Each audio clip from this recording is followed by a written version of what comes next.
there's one I have to pull out and show you. That did not work. It's just skirted disaster. I think somebody's really gonna love that. We have a new kiln load to open. It is at 48 degrees. Let's have a look.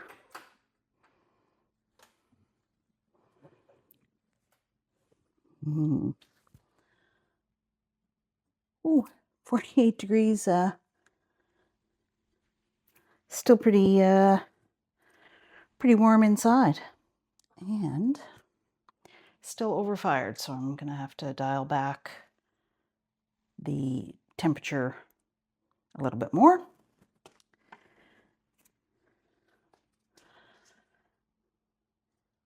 My.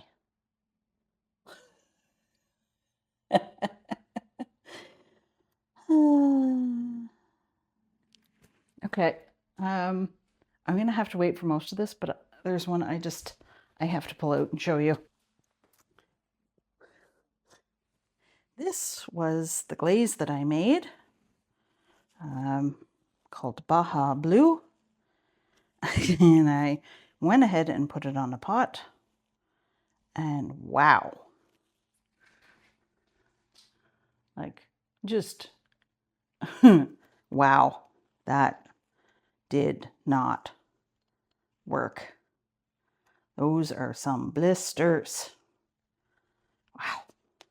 Ooh, look at that guy in the middle. So,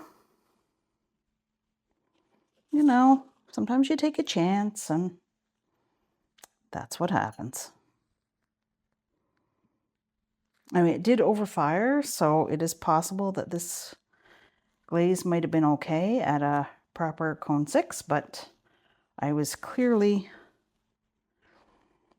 over ambitious in putting it on this pot. I might try refiring it because, I mean, let's be honest, it can't possibly get any worse. Wow.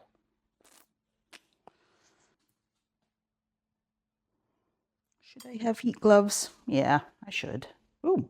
Oh, we got a little drip of the turquoise pot onto this guy. Hopefully it didn't drip anywhere else. This one, I think is, oh, this is Nimbus. That's what this is, Mako's Nimbus.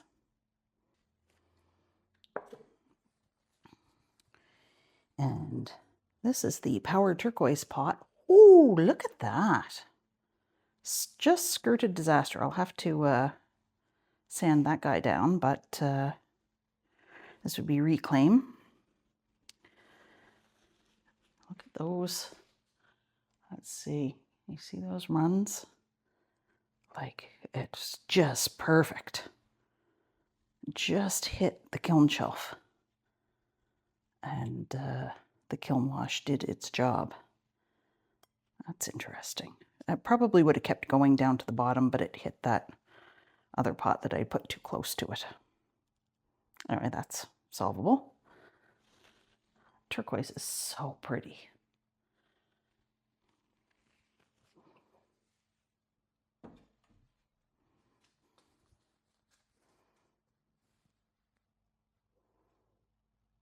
Okay, I'm gonna have to come back and do the rest of this later.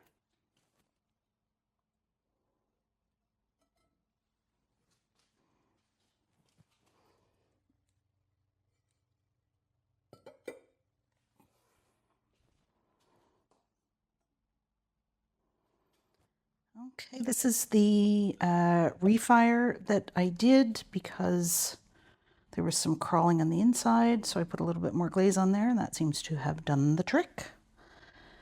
It does seem to have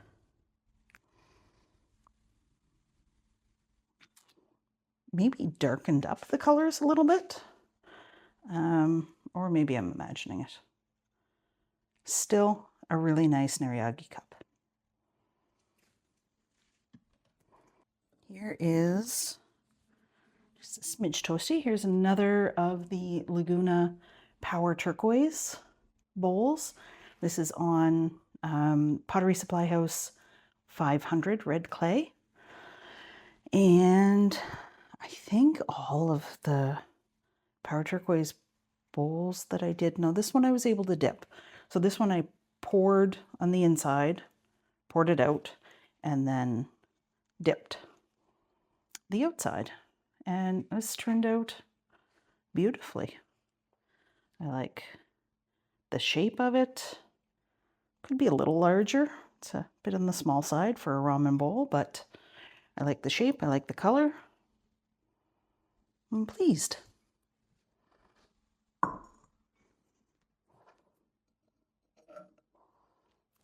This is a little trinket tray I did with pearl white on the Pottery Supply House 500. Okay.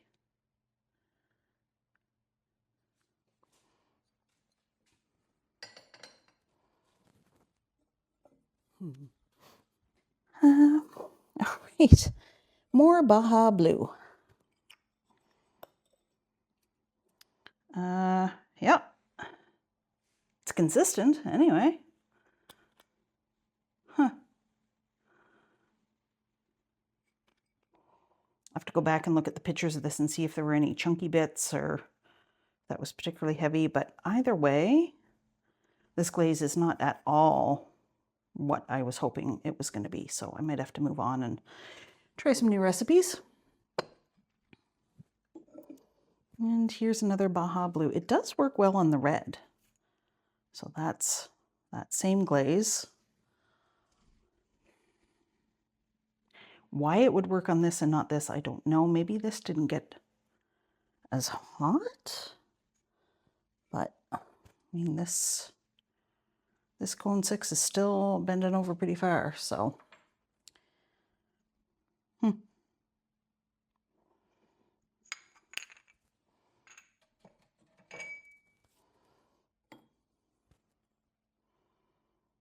This is Nimbus, again, on Pottery Supply House 500. I have a full review of that coming up, so if you like this result, stay tuned. Another fiddlehead spoon rest.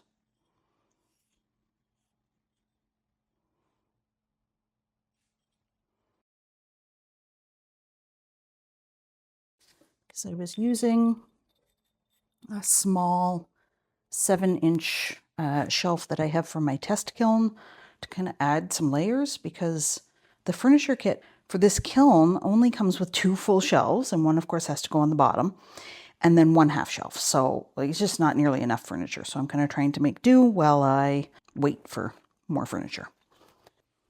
And it's tricky because you can't ship kiln shelves with just anything. They're quite fragile.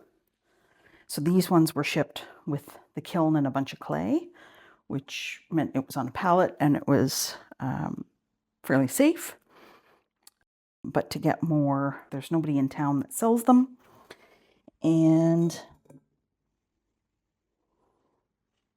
I have to wait for my local studio to do another order. All right, bottom shelf. This crawled a little bit. Darn it. I had really high hopes for this one, but it's my least favorite, I think. If you can see, this is amethyst, Coyote's amethyst, which obviously was too thick on the bottom and crawled.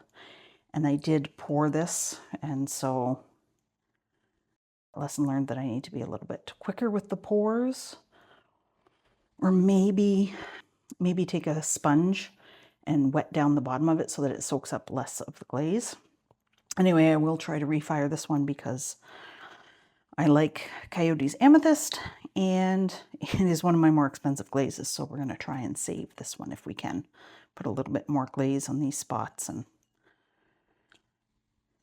see what happens. And this, you can see, this is just where it's thinner down at the bottom.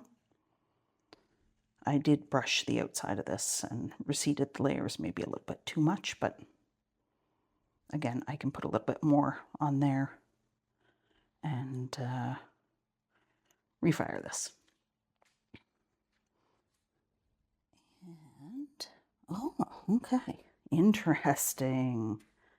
Okay, so these were little vases. I have some of them for sale at the Ormocto Galleria right now. And I had done them in a combination of pearl white and blue stone, which ran like the dickens.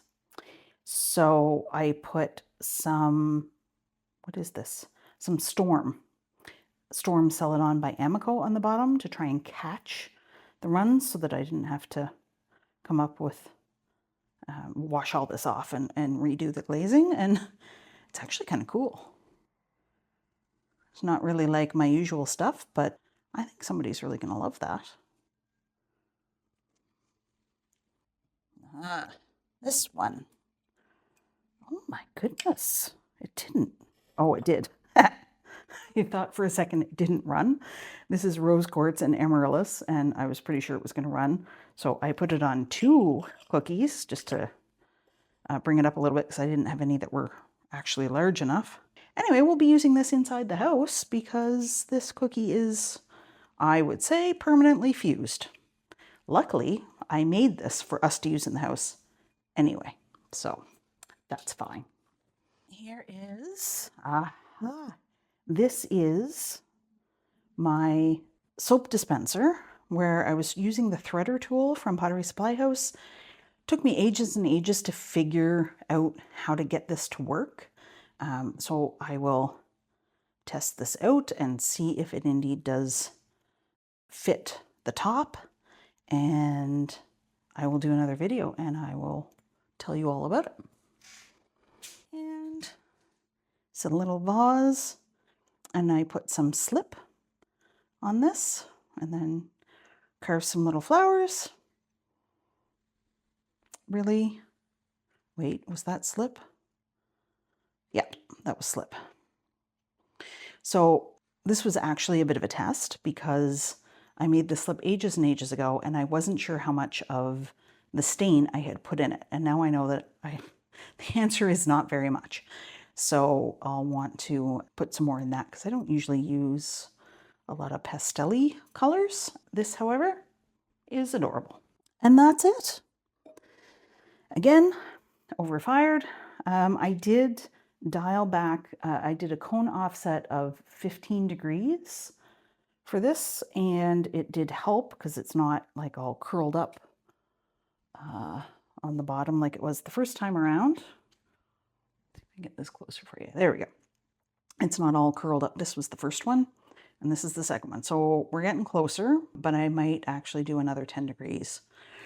Do a 25-degree offset, which seems like a lot, but anyway, we'll give it a go and see what happens. And next time around, I might put in some cone 5 and cone 7 just to get a full picture of where we're at.